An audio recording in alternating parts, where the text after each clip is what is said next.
Okay so welcome to the class. Basically हम लोग Indian political system को cover कर रहे थे, तो आज के लेक्चर में हम क्या देखेंगे। हम ये जो है लेक्चर नंबर 12 है।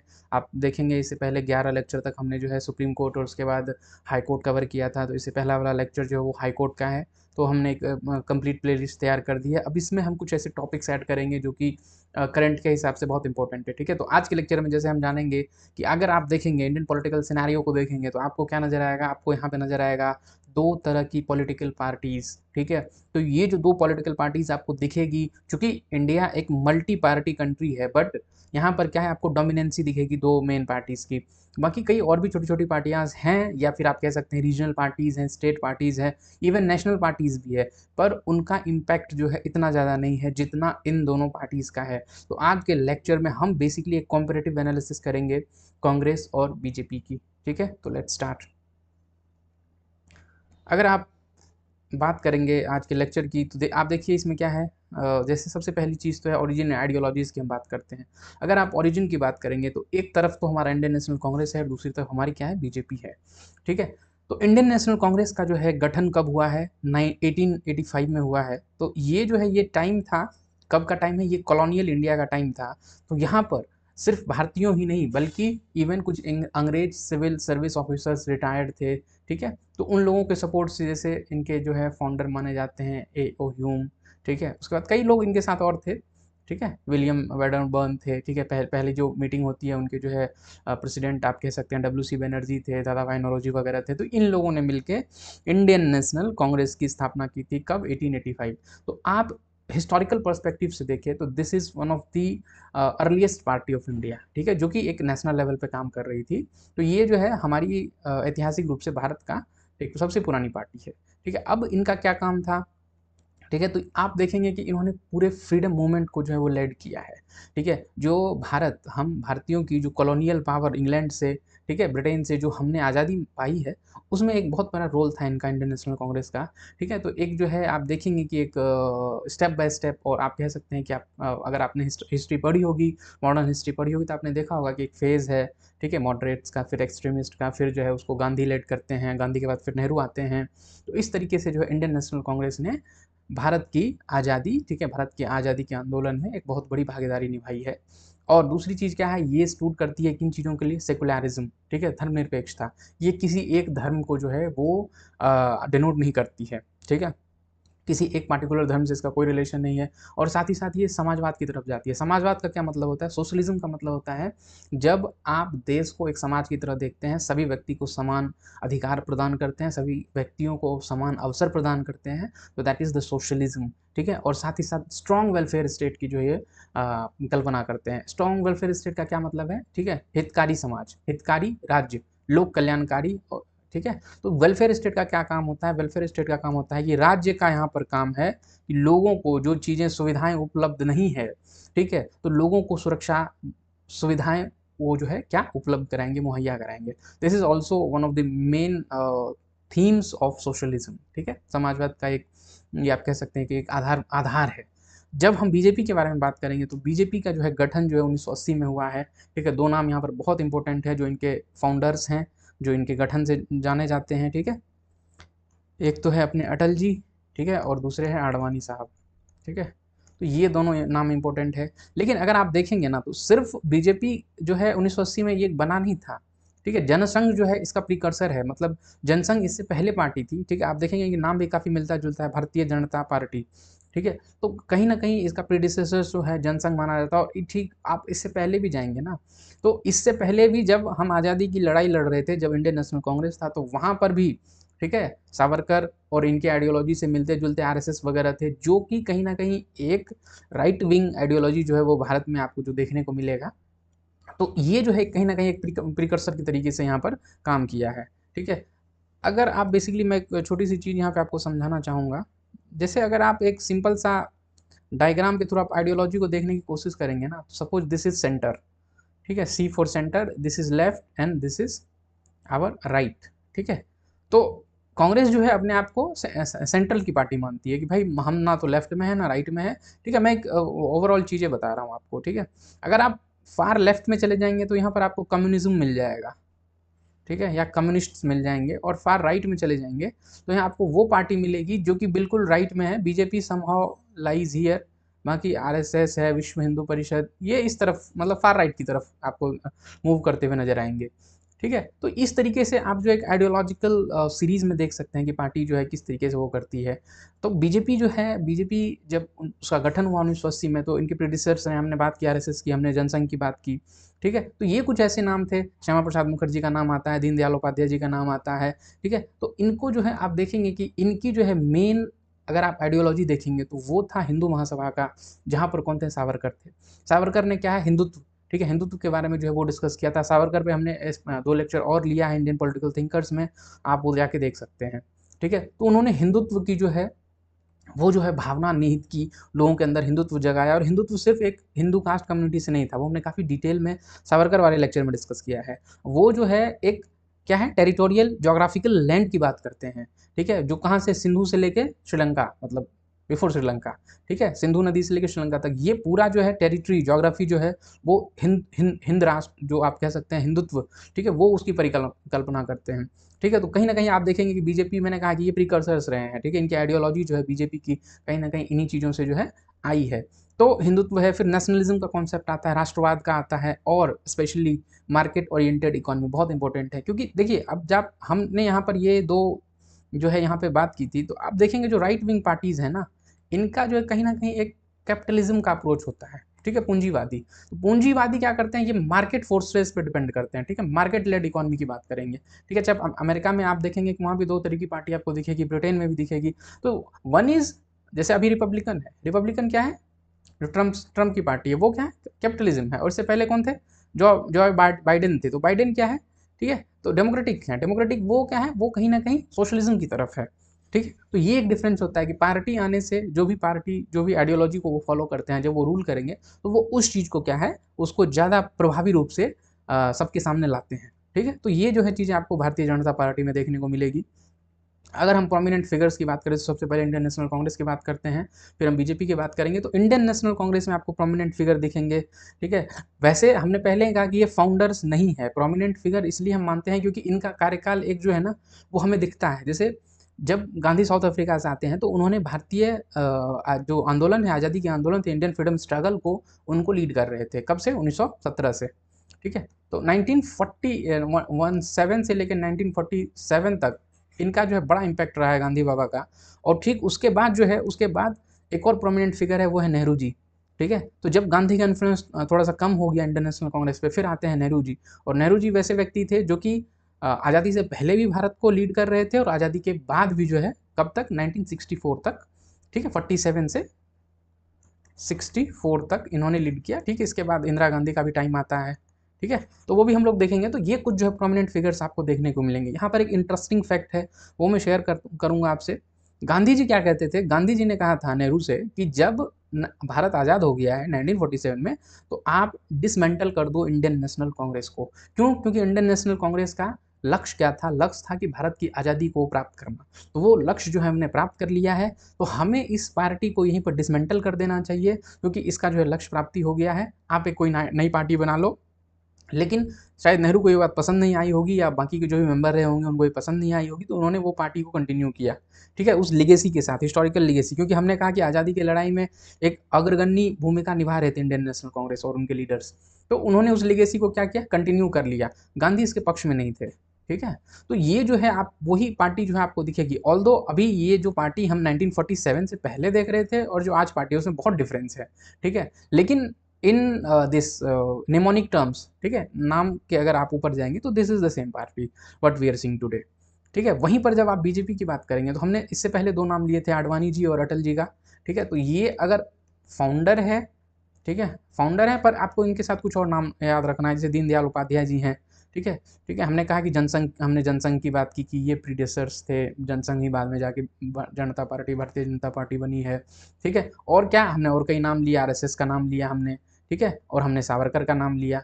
तो ये चीज़ें जो है इंपॉर्टेंट है। फेस कहने का ये मतलब है कि फेस जो है, हम आपको अभी वो फेसेस दिखा रहे हैं जिनसे कि हम इनको कोरिलेट कर सकते हैं। अगर आप अभी के रिसेंट के टाइम में बीजेपी से जो है आप डिनोट करते हैं, तो वो है हमारे प्रधानमंत्री मोदी जी।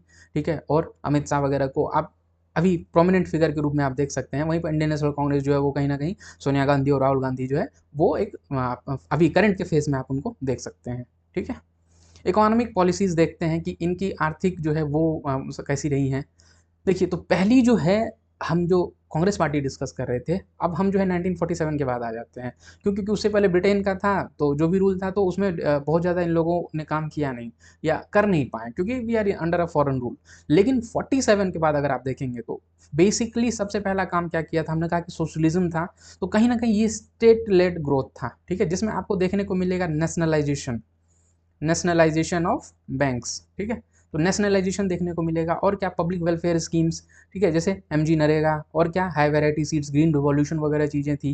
तो ये चीज़ें क्या है, ये स्टेट लेड ग्रोथ थी। फिर आपको यहाँ पर प्लानिंग कमीशन देखने को मिलेगा। प्लानिंग कमीशन भी क्या है कि ये बेसिकली लिया गया था यूएसएसआर वगैरह से। ठीक है, क्योंकि वो एक प्लान्ड इकोनॉमिक तरीके से काम करते थे। तो ये वो चीज़ें थी जो आपको इंडियन नेशनल कांग्रेस में देखने को मिलेगा, कि आप एक लाइन में कहे तो कांग्रेस। ठीक है, तो ये स्टेट लेड ग्रोथ पे फोकस करते थे, पब्लिक वेलफेयर स्कीम्स पे फोकस करते थे। वहीं पर जब आप बीजेपी की बात करेंगे, तो बीजेपी ने क्या किया है, लिबरल इकोनॉमिक रिफॉर्म्स की तरफ देखा है। ठीक है, हमने पहले ही कहा कि ये क्या है, राइट विंग की तरफ जाती है। तो ये जो है कैपिटलिज्म में जाएंगे, कैपिटलिज्म जैसे ही पूंजीवाद में जाएंगे, तो ये क्या है, मार्केट बेस्ड इकोनॉमी में चले जाएंगे। ठीक है, तो देखिए जीएसटी है, स्टार्टअप इंडिया, इंफ्रास्ट्रक्चर वगैरह भी इन्होंने काम किया है। ठीक है, तो ये देखिए, अगर आप टाइम पीरियड देखेंगे ना, तो अगर 1947 से लेके अब 25 तक देखें, हम एक अप्रॉक्सीमेटली लेते हैं, अगर 60 साल आप कांग्रेस को देख रहे हैं, ठीक है, कि इंडिया में कांग्रेस ने रूल किया है, तो अभी आप 10 साल ये ले लीजिए, 2014 से 24-25 आ गया है। ठीक है, और बीच के कुछ 5 साल जब आडवाणी साहब और अटल जी लीड कर रहे थे, तो 15 साल ये। तो अब आपको जो है इनमें एक क्लियर डिफरेंसेस देखने को मिलेगा, इकोनॉमिक पॉलिसीज क्या है। क्योंकि हमने कहा कि ये राइट विंग की पार्टी है, तो ये क्या है, पूंजीवादी चीज़ों पे फोकस कर रही है। स्टेट कंट्रोल जो है वो थोड़ा सा कम दिखेगा आपको यहाँ पे। ठीक है, मार्केट फोर्स के ऊपर ये ज़्यादा डिपेंड रहेंगे, तो इसलिए आपको बहुत सारी ऐसी चीज़ें देखने को मिलेगी, इंफ्रास्ट्रक्चर डेवलपमेंट। ठीक है, और ये चीज़ें जो है बहुत ज़्यादा विजिबल कब हुई है, स्पेशली आफ्टर 2014। ठीक है, 2014 के बाद ये चीज़ें हमें बहुत ज़्यादा विजिबल हो रही है। क्यों? क्योंकि लगातार जो है मेजोरिटी में, this is the third term BJP is leading. ठीक है, नॉट स्पेशली बीजेपी, हम नेशनल डेमोक्रेटिक अलायंस की बात करते हैं। Yes, that is dominant party जो है उसमें बीजेपी है, वो लेड कर रही है। तो आपको ये चीज़ें अभी दिखनी शुरू हो जाएंगी कि कैसे ये जो है स्टेट लेड जो ग्रोथ था, जो प्लानिंग कमीशन था, उसको डिसमेंटल किया। फिर जो है नीति आयोग आता है, और इनका जो है कहीं ना कहीं क्या है, लिबरल इकोनॉमिक रिफॉर्म्स का एक अप्रोच आपको देखने को मिलेगा। ठीक है, अगर हम सामाजिक पॉलिसीज की बात करें, तो कांग्रेस जो है बेसिकली वो क्या है, अल्पसंख्यक के अधिकार, ठीक है, minority rights, affirmative action and inclusive growth पे फोकस किया था। क्यों? क्योंकि हमने पहले ही कहा कि ये क्या थी, देखिए ये चीज़ें क्या है, आपस में को रिलेटेड। अगर आप सोशलिज्म समझेंगे तो आप ये भी समझ जाएंगे कि ये स्टेट लेड डेवलपमेंट की तरफ देखेंगे। ठीक है, तो स्टेट लेड डेवलपमेंट क्या है, ये सबको लेके चलेंगे। हमने कहा कि समाजवाद में होता ही है कि हम सभी व्यक्ति को समान तरीके से देखते हैं, उनको समान अवसर प्रदान करना चाहते हैं, और उनको समान सुविधाएं मुहैया उपलब्ध कराएंगे। ठीक है, तो माइनॉरिटी राइट्स को भी हम जो अल्पसंख्यक है, ठीक है, हम सिर्फ मेजोरिटी की बात नहीं करें, जो अल्पसंख्यक है। ठीक है, क्योंकि आप भारत को देखेंगे, एक डाइवर्स कंट्री है, हिंदू, मुस्लिम, सिख, ईसाई। हिंदू में भी बहुत सारे हैं, ठीक है, जनरल है, ओबीसी है, SC STs हैं।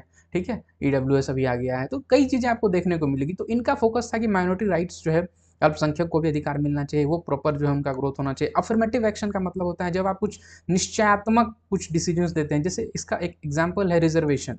ठीक है, आरक्षण जो है आपको एक अफर्मेटिव एक्शन क्यों दिया गया, इसलिए दिया गया क्योंकि वैसे समाज के वैसे वर्ग जो दबे कुचले हैं, जिनको डेवलपमेंट करने का मौका नहीं मिला, हम उनको भी एक अपॉर्चुनिटी अवेलेबल कराएंगे कि वो भी क्या कर सके, डेवलप कर सकें। और बाकी जो उच्च वर्ग हैं, जो मिडिल क्लास लोग हैं या फिर हाई क्लास के लोग हैं, उनके पास जो है ये जो दबे कुचले लोग हैं, पुअर क्लास और लेबर क्लास वगैरह, ठीक है, जिसमें SC ST आएंगे, फिर बाद में जो है OBCs को भी रिजर्वेशन मिला है, तो ये जो है ये इनके बराबरी कर पाए, मतलब ये ऊपर उठ सके। This is type of affirmative action. ठीक है, उसके साथ ही क्या, इंक्लूसिव ग्रोथ। इंक्लूसिव ग्रोथ का मतलब है कि हम सभी व्यक्ति को साथ में लेके चलेंगे। ठीक है, आपको इस फिगर में भी दिख रहा होगा, this is just for an example लिया गया है कि हम जो है इस तरीके से काम करेंगे। ये क्या था, सोशल पॉलिसीज थी किसकी, कांग्रेस की।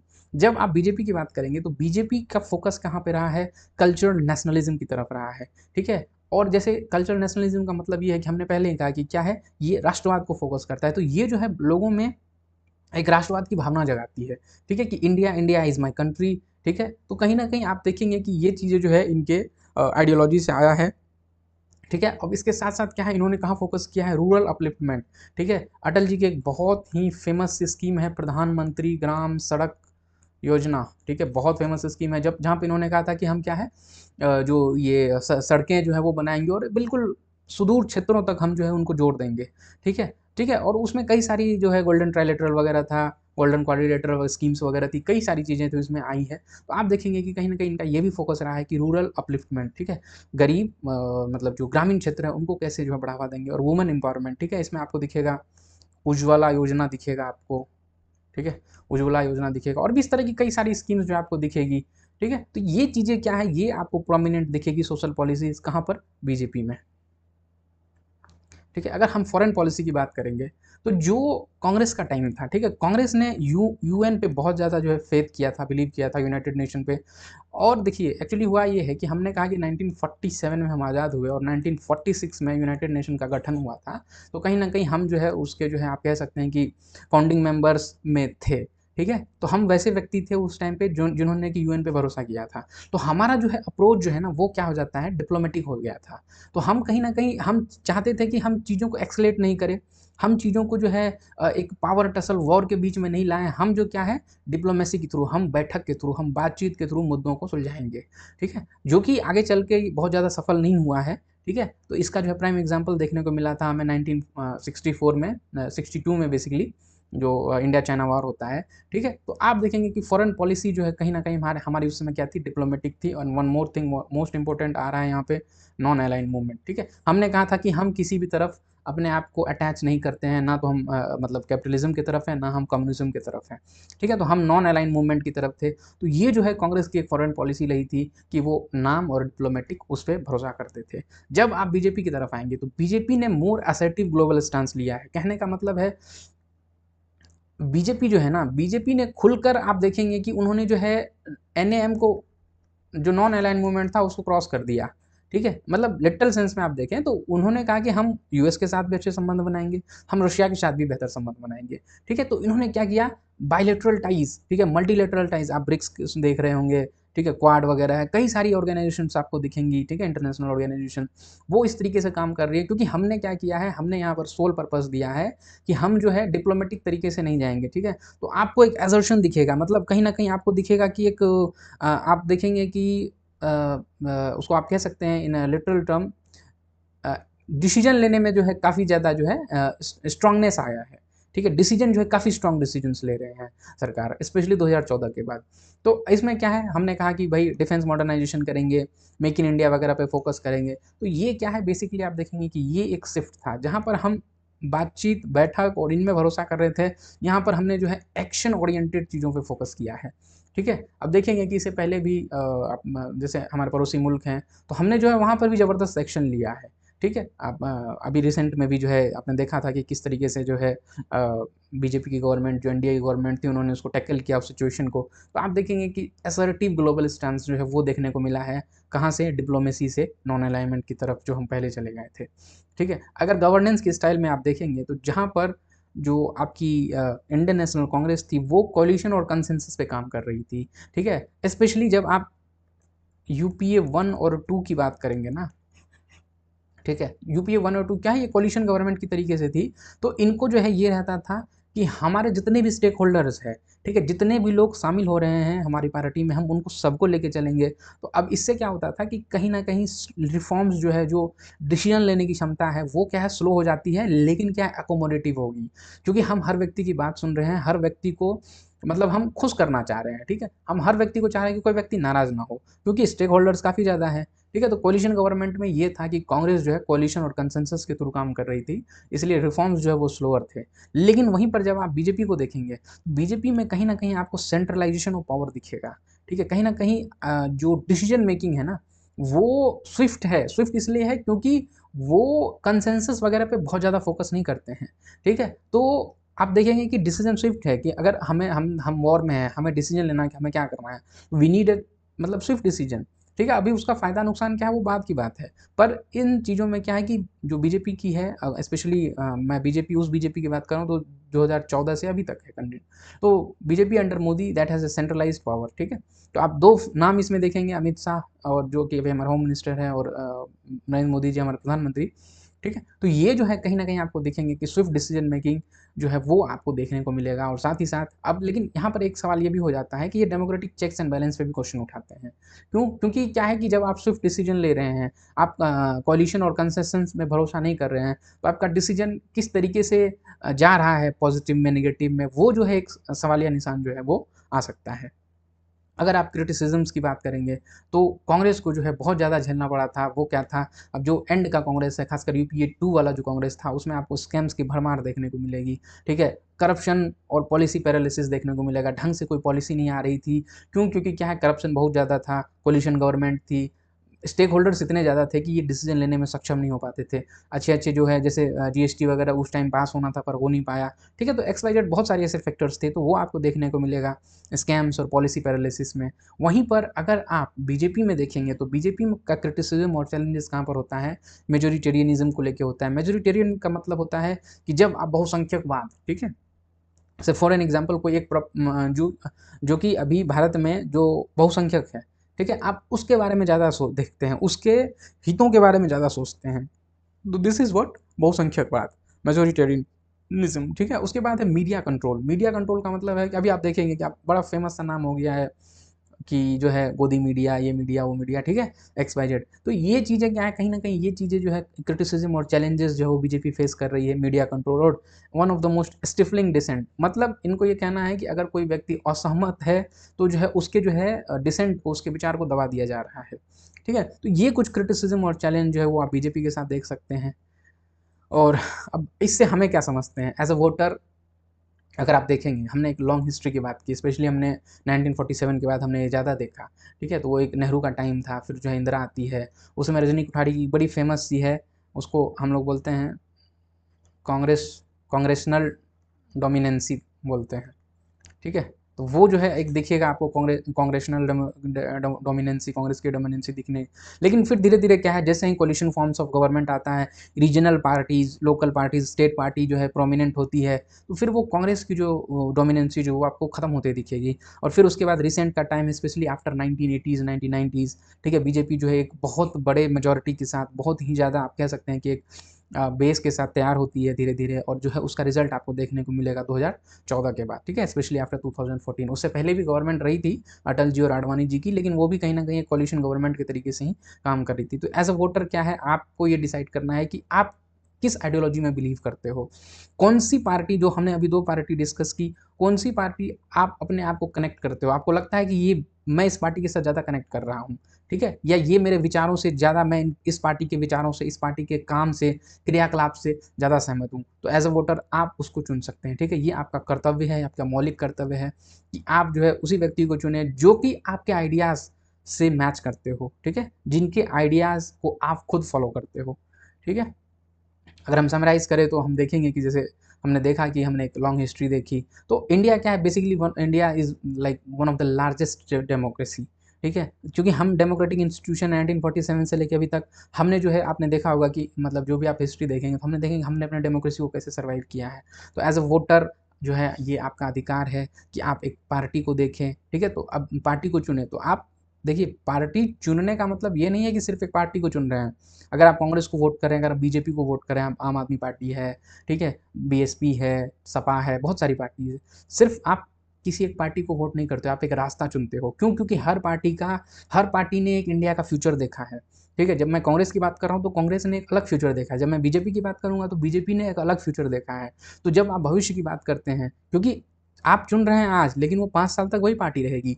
तो ये तय करेगा कि आपने कौन-सा रास्ता चुना है। तो आप सिर्फ़ एक पार्टी नहीं, एक आप रास्ता चुनते हैं, ठीक है? तो this is essential and very important कि आपको अपने अधिकार पता होना चाहिए, आपको ये पता होना चाहिए कि आपका वोटिंग कितना इम्पोर्टेंट है, और आप जो है कैसे अ, अपने विचारधारा के अनुसार आप किस पार्टी को चुनते हैं, जो कि एक बेहतर भारत की कल्पना करती है, ठीक है। और भारत जो है वो सबसे ऊपर है, किसी पार्टी और किसी जो है पब्लिक कम्युनिटी वगैरह से कुछ भी नहीं है, ठीक है। भारत सबसे ऊपर है। तो जब आप भारत का भविष्य देखते हैं, भारत का फ्यूचर देखते हैं, तो आप ये डिसाइड करेंगे कि आप कौन सी पार्टी को वोट करेंगे, ठीक है। तो this is all for today. Okay, thank you, have a nice day, thank you very much.